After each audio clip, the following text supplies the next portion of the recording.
हिमाचल प्रदेश सरकार द्वारा आम जनता के ऊपर टैक्सों का बोझ लादा जा रहा है, जिससे आम जनता जो है, चाहे वो पानी के बिल हों, चाहे बिजली के बिल हों, चाहे डोमेस्टिक हों, चाहे कमर्शियल हों, और चाहे खाद्य तेलों में अप्रत्याशित जो वृद्धि प्रदेश सरकार ने करी है, उससे निश्चित रूप से ऐसा प्रतीत होता है कि प्रदेश सरकार जो है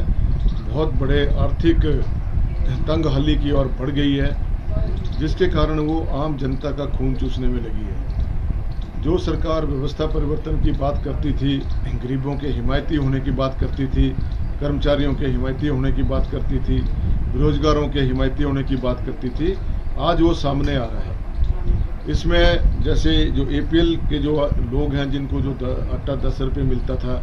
आज 12 रुपये उसका रेट कर दिया है, और जो सरसों का ऑयल था वो भी 10 रुपये की बढ़ोतरी की गई है, चाहे वो एपीएल के हैं चाहे बीपीएल के हैं। दूसरा, चावलों का जो रेट है वो 3 से 3 रुपये महंगा किया गया है। बीपीएल में जो है 2 रुपये 30 पैसे किया गया है आटे का रेट, और 3 रुपये 15 पैसे जो है चावल का रेट जो है महंगा किया गया है। इसके साथ ही जो पानी के जो बिल हैं वो 100 रुपया प्रति नलके का किया गया है, और उसमें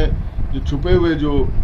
और पीछे से जो बिल पे भारी भरकम सरचार्ज लगेंगे वो अलग से हैं,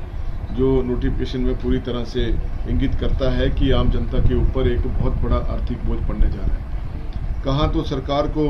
एक वेलफेयर गवर्नमेंट होने के नाते सहूलतें दी जानी चाहिए थी, बड़ी बड़ी गारंटियाँ दी थी पहले कि 300 यूनिट बिजली फ्री देंगे, अब वो बातें कहाँ गई। जो 125 यूनिट बिजली फ्री मिलती थी वो भी बंद कर दी गई, और साथ में जो ये खाद्य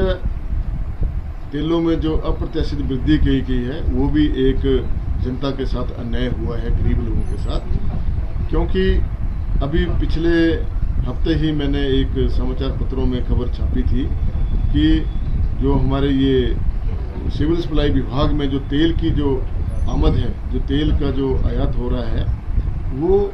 नकली है, और उसके जो सैंपल है फेल पाए गए, लेकिन सरकार के द्वारा अभी तक उसके ऊपर कोई निर्णय नहीं लिया गया। इसी प्रकार से आज देखा जाए तो हमारे यहाँ पे, मैं अपने बड़सर विधानसभा क्षेत्र की बात करूँगा, या हर तीसरे घर में कैंसर का पेशेंट जो है वो सामने आ रहा है। सरकार ना तो लोगों के स्वास्थ्य के साथ भी खिलवाड़ कर रही है, स्वास्थ्य सुविधाएं नामात्र की रह गई हैं। हमारे सिविल हॉस्पिटल बड़सर की हालात बहुत ख़राब हैं, कम्युनिटी हेल्थ सेंटर बीजडी की हालत ख़राब है, घोटा की जो पीएचसी है उसकी हालत ख़राब है, और अन्य अस्पतालों में भी हमारे बहुत इसी प्रकार के से जो समस्याएं चली आ रही हैं। लेकिन प्रदेश सरकार जो है मूक दर्शक बनी हुई है, और व्यवस्था परिवर्तन के नाम पर लोगों को ठगे जा रही है, और जो एक ये चोरी छिपे लोगों से टैक्स वसूलने का जो एक कार्यक्रम चला रखा है सरकार ने, और सामने नजर आ रहा है कि सरकार आर्थिक तंगहाली से गुजर रही है। सरकार को कुछ पता नहीं लग रहा है कि कैसे लोगों को सहूलतें दी जाए, कैसे लोगों को रोजगार दिया जाए। सरकार ने क्या किया, जहां पहले सरकार के जो आज नुमाइंदे बैठे हैं, जो आउटसोर्स के ऊपर बहुत बड़ी बड़ी बातें करते थे कि आउटसोर्स के लिए पॉलिसी बनाएंगे, आउटसोर्स को खत्म करेंगे, लेकिन आज तो सारी स्वास्थ्य सुविधाएं आउटसोर्स कर दी, अन्य ऑफिस में भी आउटसोर्स से कर्मचारी बिठा दिए गए। भारी जो है एक्सप्लॉयटेशन जो है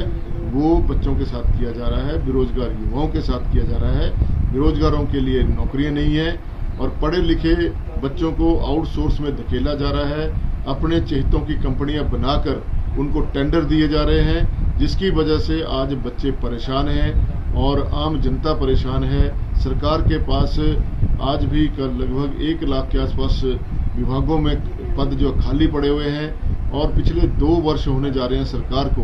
लेकिन इन 2 वर्षों के कार्यकाल में सरकार ने कोई भी रोजगार के साधन अभी तक जो अर्जित नहीं किए हैं, जिस वजह से जनता में भारी रोष है। और सरकार को चाहिए